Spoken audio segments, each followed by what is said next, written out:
بسم الله الرحمن الرحیم.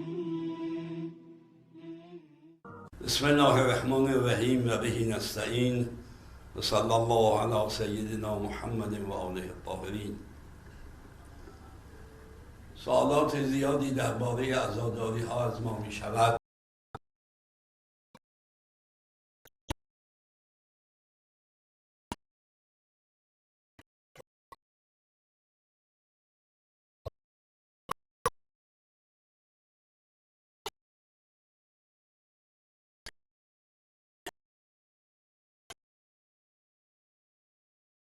سوگواری عشق به امام حسین در دلها شعله‌ور میشه، بعد هم آشنا به اهداف می شود. امام حسین قیام کرد برای اینکه حکومت ظلم امویان رو ساقط کند. امام حسین قیام کرد برای اصلاح امت، قیام کرد برای اجرای عدالت، قیام کرد برای امر به معروف و نهی از منکر، قیام کرد برای سنت‌های فراموش شده اسلام دو مرتبه زنده شود. تمام این اهداف در کلام خود امام حسین هست. وقتی افراد میان عزاداری میکنن سوال میکنن مگر امام حسین چه کرده؟ به اهداف امام حسین آشنا میشن. وقتی به اهداف امام حسین آشنا شدن، سبب پیشرفت اونها در مسائل علمی، اخلاقی، دینی میشه.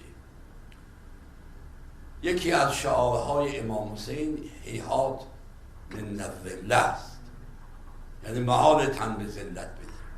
هر ملتی این شعار زنده کند در زیر چتر ظالمان دنیا قرار نمیگیرد.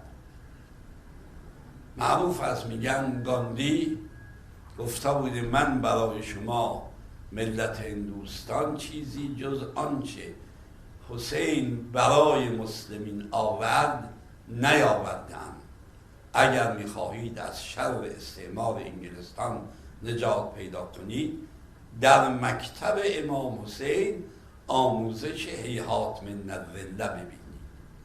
بنابراین جای تردید نیست این مجالس هرچه با شکوه‌تر باشد، عظمت و بیداری اسلامی و سربلندی مسلمین بهتر محقق خواهد شد. و السلام علیکم و رحمت الله و برکاته.